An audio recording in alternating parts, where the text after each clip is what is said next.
Olá, sejam todos bem-vindos e bem-vindas para mais um podcast do nosso primeiro Impulser Conference.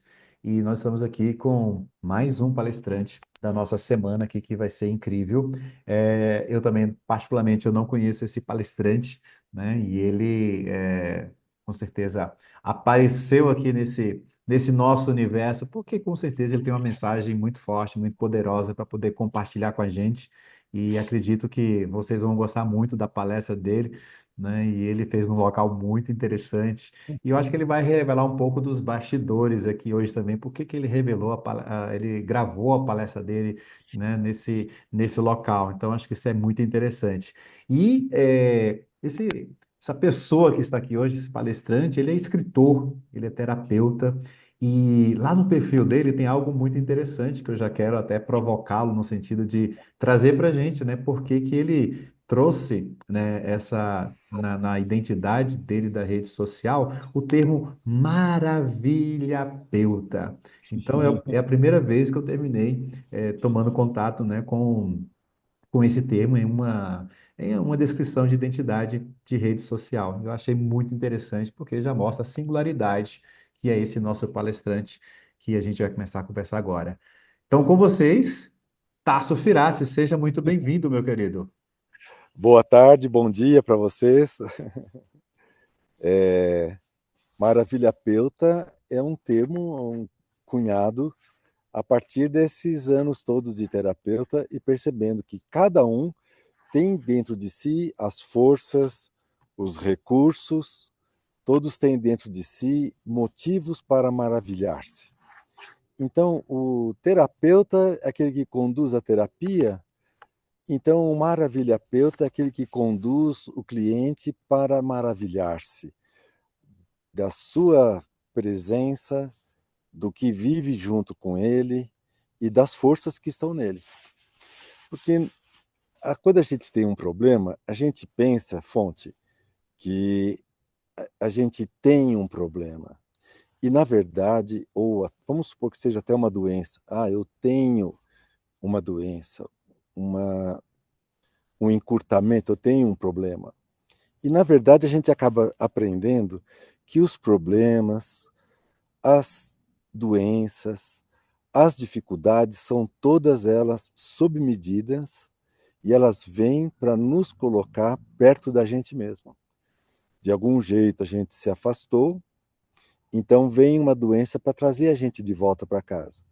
Vem uma separação, vem um rompimento para trazer a gente de volta para casa. Então, a casa, a essência humana, ela é maravilhamento puro. E por isso, quem acessa esse lugar pode ser considerado curado, né? Muito legal. Tasso, essa tua colocação do maravilhado, né? Ah, queria perguntar para você, claro que isso é um ponto de chegada hoje seu, né? Porque você desenvolve esse trabalho como terapeuta e levando as pessoas para esse lugar. Mas como é que foi a trajetória do Tasso antes? Porque você é empresário, mas você também é físico, né? Você se formou em física, né? Área das exatas, e hoje você está curando pessoas, né? De um outro lado, de um outro aspecto, Bom, né? Conta um pouco dessa sua Ponte, jornada, como é que só a foi? própria pessoa pode se curar. A gente não cura ninguém, Sim. né? Como A facilitador dessa própria cura, pessoa. então, vamos assim dizer. É bem curioso a questão. Eu vou te explicar. Bom, eu venho de uma longa trajetória.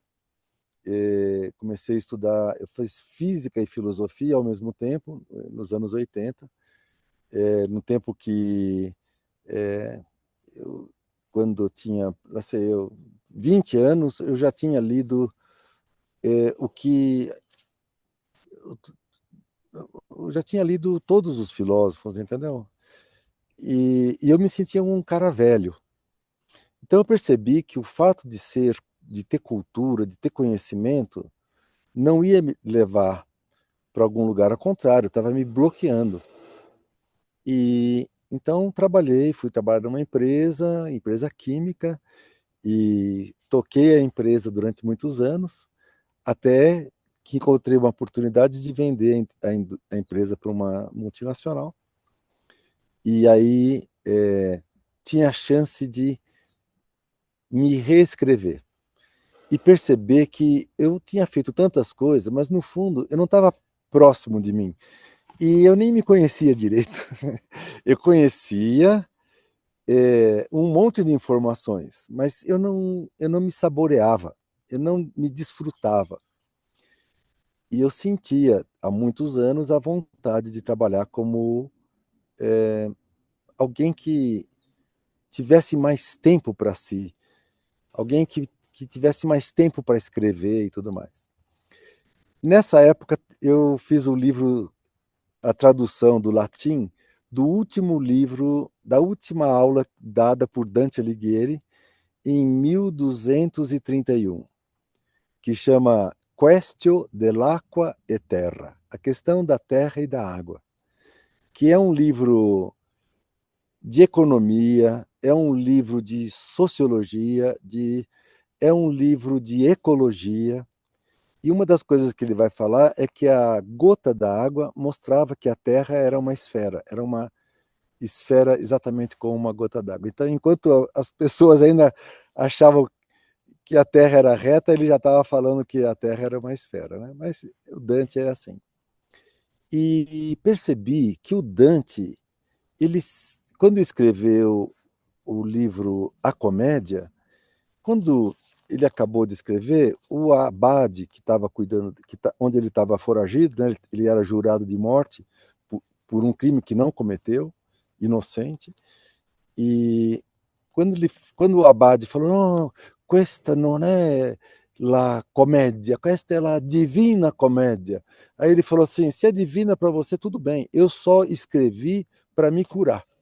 O que vai acontecer com esse escrito não me interessa. Então você imagina que eu também, de certa forma, comecei a escrever para curar. Escrever é um grande jeito de curar. Então, me possibilitou a entender os caminhos para os veios que levam a gente para essa maravilha ou esse maravilhamento que existe dentro da gente. Então, acabei fazendo outros cursos e tudo, e naquela época fiz um curso com o David Bohm, e ele, na Califórnia, que é um dos pais da física quântica, e ele comentou que para entender a física quântica, os físicos não davam mais conta, mas os terapeutas conseguiam entender a física quântica.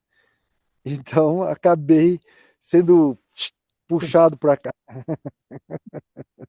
Fantástico, fantástico.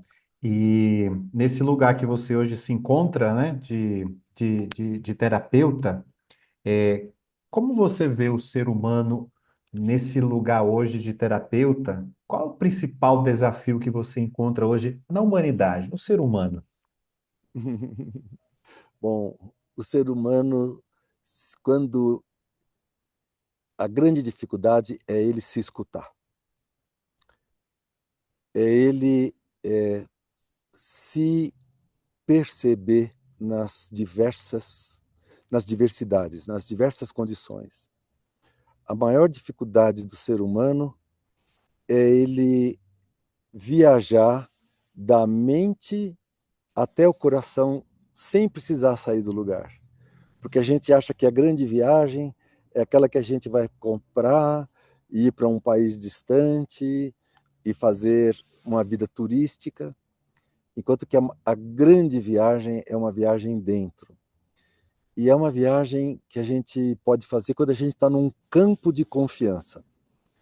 Essa é uma história interessante, Fonte, que nós fazemos tantas coisas, criamos empresas, criamos projetos maravilhosos, mas nós esquecemos de criar um campo de confiança em que as pessoas que se aproximem se sintam presentes, se sintam inteiras, né? Vou mostrar para você aqui, ó, um pedacinho dessa mata aqui na cidade de Campos do Jordão. um lugarzinho que eu comprei há 40 anos atrás. E aqui você vê que existem todas as plantas que estão umas juntas das outras.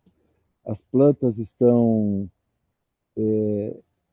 algumas são parasitas, tem alguns fungos, assim, aquelas coisas que gruda. Mas, se você olhar o grande conjunto, você vai perceber que existe um campo de integração entre essas plantas, sabe? Então você imagina que nós esquecemos de criar esse campo de confiança nas nossas relações. A gente talvez busque resultados, olhe para os resultados e esqueça de ver os processos, esqueça de ver os sentimentos, esqueça de ver que nós somos seres que precisam, que têm demandas individuais, que têm talentos e demandas únicas. Então, eu acho que quando a gente tem essa oportunidade, Fonte, de criar um grupo de confiança, e assim a gente montou uma escola que chama Imensa Vida, que é de terapeutas. A gente já deu aula em 6 países, no Brasil 50 cidades, e tem 4.000 terapeutas formados. E essa escola nasce dessa percepção que é necessário ter um campo de confiança, sabe? Fonte Sim, e amigo. legal. Esse campo de confiança é um lugar que a gente Físico. é isso que eu ia perguntar, né? Se ele é físico, se ele é mais no campo energético, né? Para a gente, o pessoal entender. Exatamente. É. Por exemplo, é duro explicar, né? Como que uma escola que tenha 14, 15 anos, que formou tanta gente, nós não temos um tijolo. A gente nunca teve um tijolo. Então, eu até tive uma vez fazendo um filme, né, um vídeo lá em Harvard, eu falei assim, estou aqui visitando algumas pessoas conhecidas e aqui estou diante do tijolo mais caro do planeta, né? O tijolo que constrói aquelas paredes. É verdade. Mas para fazer uma escola não é necessário tijolo, é necessário o campo de confiança, um campo de seriedade, um campo que protege a gente do próprio movimento de afastamento que nós temos, né? Vamos dizer, de isolamento. O eu, o ego, ele é um movimento de olhar-se em separado. E quando a gente se separa, entra no movimento do eu, tudo que o eu enxerga é outro eu. O eu não consegue enxergar nada diferente de outro eu. Mas num campo de confiança, a gente solta e aí a gente percebe que existe uma vida dentro da gente. E essa vida dentro da gente, quando está presente, tudo que a gente olha é também vida. Entendeu? De acordo com como a gente está, é como a gente vê. Se você vê desconfiança em tudo, é porque dentro de você é onde está a desconfiança. Se você vê perigo em tudo, se você é desligado com as questões das suas responsabilidades, quem que é o desligado? E quem que paga o pato, certo? É isso. Então, é como a gente diz, se você tem um martelo na mão, tudo que aparece na sua frente é prego. Mas se você habita num lugar de confiança, eu faço uma pergunta para você. Será que vai ser diferente? Com certeza não, né? E nesse lugar que você está trazendo, né, para a gente aqui, com o teu tema da palestra, sobretudo, o que te inspirou a você fazer a palestra para o nosso Impulser Conference, né? qual é a principal mensagem ali que você está trazendo ali para a palestra, né? E por que que as pessoas precisam, ou a gente precisa ali, tipo, reforçar o convite para as pessoas participarem e ouvir a tua palestra, a tua mensagem. É, a mensagem, a palestra é divertida, né? É um tempo curtinho, são 40 e pouquinhos minutos. A gente tentou fazer uma estratégia mais lúdica, mais relaxada, contando as coisas, narrando a partir do veleiro e falando das coisas do universo. Inclusive o tema da palestra, né, Fonte, que ficou o coração do universo bate no nosso peito, como é que é? O seu coração é o coração do universo. Ah, o seu coração é o coração do universo. Poderia ser também essa outra Sim. forma. E, na verdade, essa vem uma pergunta, né? A realidade, ela é física, química, ou a realidade é biológica? A gente está acostumado a pensar num universo que é um mecanismo, que tem gravitação, que tem um monte de reação química acontecendo, física, e a gente esquece de pensar que o universo é biológico. O universo é um campo, é um biocampo.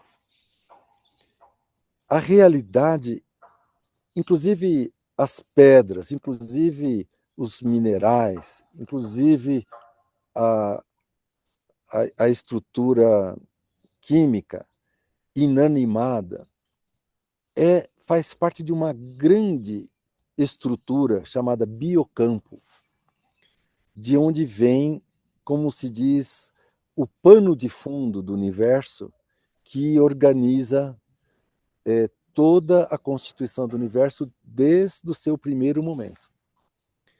E esse fluxo do universo faz de vez em quando algumas dobras.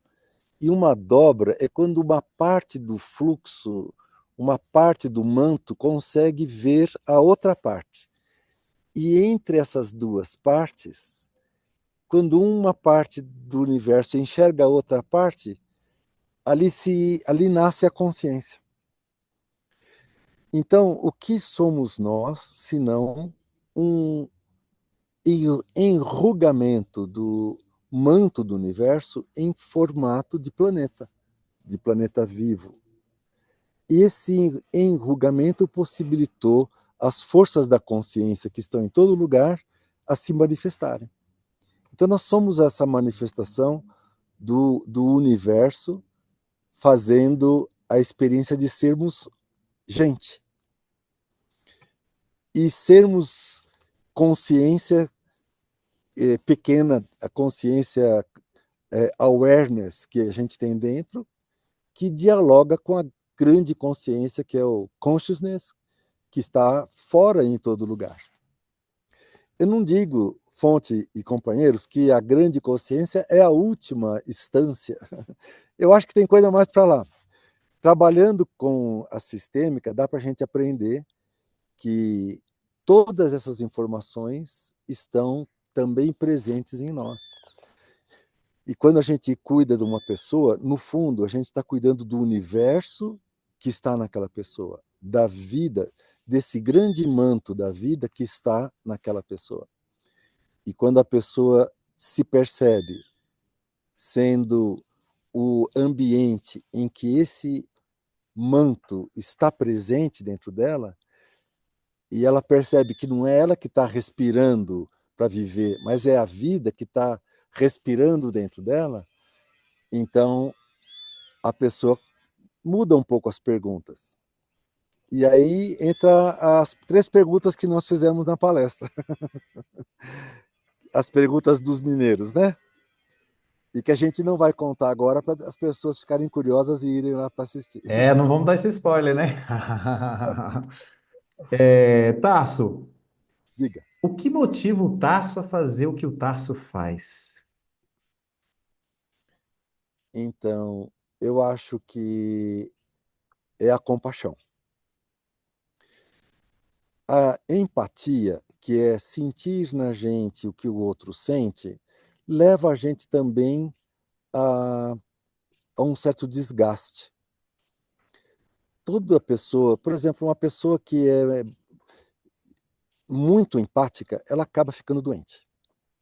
Mas uma compaixão significa que tem dentro de você um grande amor, um amor que não é pessoal, até é um amor que é expresso para um monte de pessoas que a gente ama. Mas a compaixão é um estado que é uma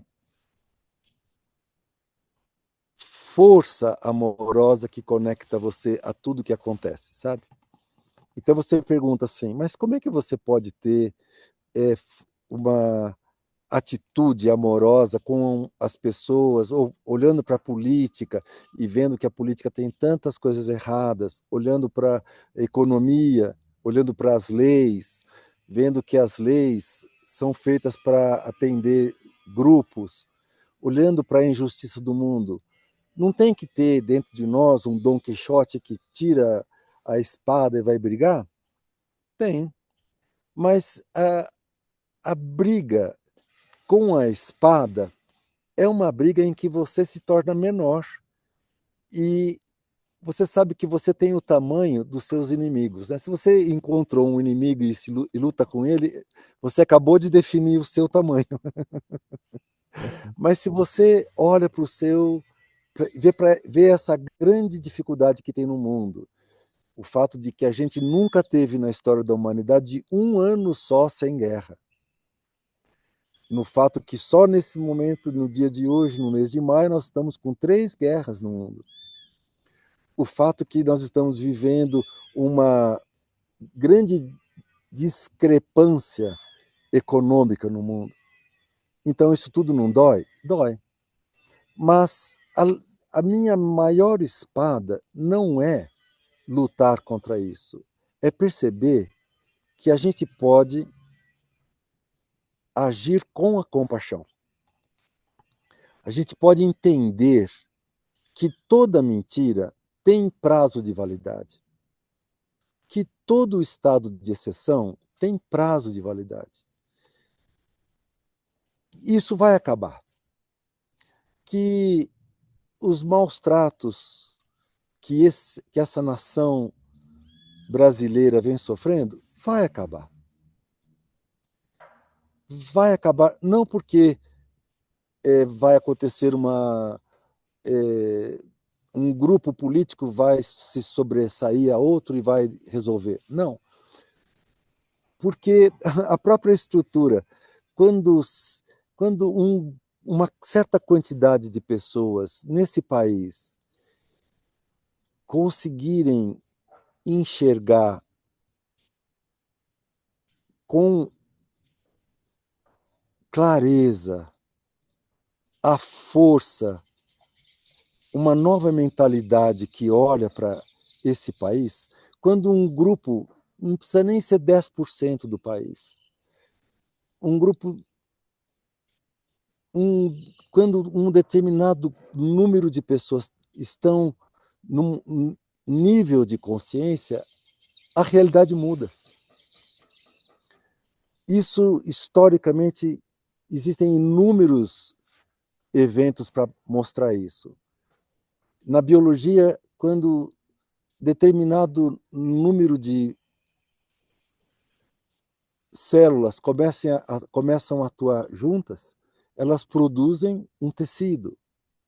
Quando determinado número, de 7 a 8% de tecidos entram em coerência, eles produzem um órgão. Quando os órgãos entram em coerência e nessa porcentagem 7, 8% começam a trabalhar juntos, eles criam um ser. A gente é convidado a olhar sempre pela separação. E o que um pode fazer tirando a sua espadinha?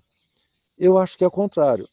Eu convido as pessoas, o que nós podemos olhar e juntos vibrarmos numa consciência ah, compassionada, com compaixão, uma consciência que não está no medo que produz o ego, mas que está naquele campo de confiança que produz o ser. Quando a gente está nesse lugar, então a mudança de mentalidade acontece. Como aconteceu, por exemplo, no ano de 1968, em que a gente teve uma grande mudança na história da humanidade.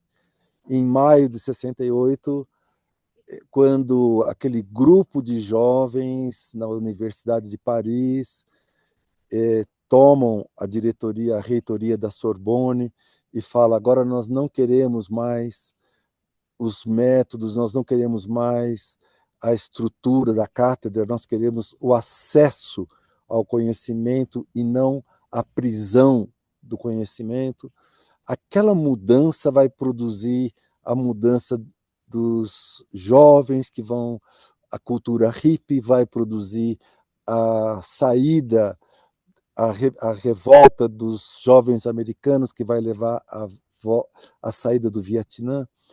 Então, uma mudança de mentalidade faz a mudança no mundo.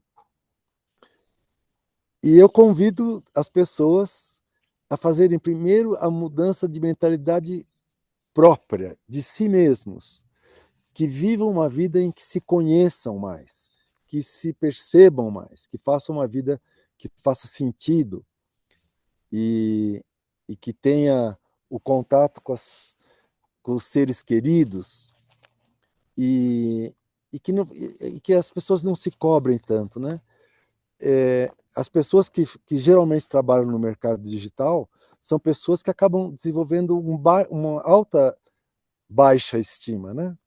Porque trabalham muito, são forçados, são focados, e veem a concorrência, e vê a inteligência artificial, se sentem pressionados e deixam de lado aquilo que foi o começo da nossa conversa, que era o que é esse maravilhamento que um maravilhapeuta convida seu cliente a olhar e a sentir.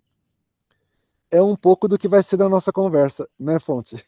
Oh, com certeza, muito bom, muito bom. Eu gosto de ler, você com certeza também gosta de ler, você aprecia muito isso, você já falou no início, né? E muita gente aqui também gosta de ler. Quando você está falando dessa consciência, né, dessa mudança de mentalidade que todos nós estamos caminhando para ela, né, e esse grupo também, você leu muitos livros, como você disse. Tem um livro assim que você leu que te trouxe mais fortemente assim para essa mudança? Pô, é aqui que teve uma mudança forte com esse conhecimento, com essa leitura aqui. Você também é escritor. Tem alguma leitura que te impactou e que você orienta para as pessoas? Olha, leia esse livro. Esse livro mudou minha trajetória, minha mentalidade. Acho que vale a pena você ler. Tem esse livro? Então, eu gostaria que tivesse num livro, né? Sim, sim, Mas sim. eu queria te dizer que eu li muito quando eu era jovem e eu era um velho enquanto eu era jovem. Hoje eu estou mais velho, sessentão, e tenho, me sinto muito mais jovem do que quando era 20 anos, né? Sim. E eu organizei uma biblioteca na Casa de Capitólio, onde a gente tem os cursos e tudo mais. Eu organizei 4.000 livros que ao Uau. longo da vida foram juntando.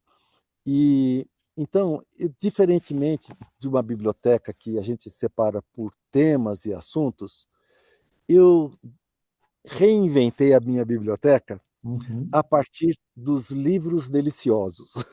Show. Muito bom. Aí eu coloquei no centro da biblioteca os livros deliciosos e os livros que eu li junto com os livros deliciosos na mesma época.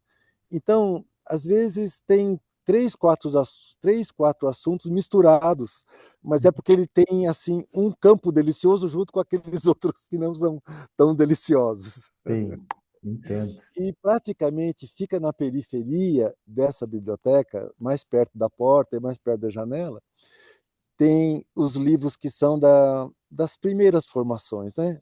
Os livros de filosofia, eles não estão na categoria dos livros deliciosos, né? Uhum. E também, por exemplo, os livros de economia, os livros. Mas, por exemplo, quando eu percebi que tinha que estudar o corpo, medicina, entender o corpo, então eu percebi, por exemplo, como que a medicina chinesa ela me atingiu como se fosse uma poesia. Então, já está no grupo do livro dos livros dos poetas, dos grandes poetas da medicina chinesa. Show. E aí foi muito gostoso reescrever como que essas informações estão colocadas lá na biblioteca, né? Eu já convido que a gente faz encontros chamados infinitos, são imersões de 4 dias lá em Capitólio. Se Legal. você ficar sabendo de alguma, pode vir, você vai ser bem-vindo, tá bom? Muito legal, muito legal. Pessoal, estamos chegando ao final aqui, né, desse encontro, desse bate-papo fantástico aqui com o Tasso Firassi, um dos nossos palestrantes do primeiro Impulser Conference, que vai ser realizado aqui, né, entre os dias 26 e dia 31 de maio. E se você gostou desse encontro, compartilhe com seus amigos, né, discute, deixa o seu comentário aqui também. E vamos aqui então para o final. Tasso, eu peço que você então deixe uma mensagem, não é uma mensagem final, mas uma mensagem de até breve, né, com todos que estão assistindo e vão participar do nosso congresso. Bom, primeiro falar que vocês que estão organizando são gente alinhada com essa mudança de consciência. Segundo, dizer que as pessoas que estão vindo se preparem para fazer uma pequena mudança, porque são as pequenas mudanças que levam a gente a fazer as grandes mudanças, tá? Quem quer fazer grande mudança não sai do lugar. Mas são as pequenas mudanças que levam a gente a um entendimento e conhecimento sobre quem a gente é e quem vive dentro da gente. Tá bom assim? Muito bacana, muito bacana. Tasso, um grande abraço para você, obrigado pelo seu tempo, obrigado pela sua dedicação, por estar comprometido com essa transformação na vida das pessoas, levar essa mudança de mentalidade, né? E isso é muito importante. E com certeza não estamos aqui todos juntos, né, nesse evento por acaso. Então, fica aqui meu agradecimento a você. A gente se encontra também na nossa semana do Impulse Conference. Então, até a próxima, pessoal. Nosso encontro aqui com os nossos palestrantes nessa semana de podcast que a gente está trabalhando aqui para vocês trazer a melhor informação e o melhor do nosso congresso. Até a próxima. Tchau, tchau. O que faz uma marca ir além do comum? Para nós, é quando ela nasce com propósito. A Impulser Academy existe porque as exigências do mundo moderno, tudo em tempo real, reflete diretamente no ambiente de trabalho. E tudo se tornou imediatista, mudando o comportamento humano. E as empresas precisam mudar junto, com mais empatia, com mais consciência e mais saúde emocional nas relações. Nós somos um ecossistema de soluções para ajudar empresas e pessoas a encontrarem esse equilíbrio. Não é só sobre entregar metas, é sobre criar ambientes onde as pessoas se sintam seguras, vistas e capazes de dar o seu melhor. Acreditamos que a saúde mental, inteligência emocional e bem-estar financeiro são peças fundamentais de qualquer estratégia de crescimento. É por isso que atuamos em 3 frentes: formação, diagnóstico e acompanhamento. Tudo com personalização, dados, especialistas e muito cuidado com o ser humano. A Impulser é sobre isso: transformar empresas de dentro para fora. Com resultados, sim, mas com propósito acima de tudo. Porque, no fim, marcas que cuidam de pessoas crescem com mais força e com mais alma.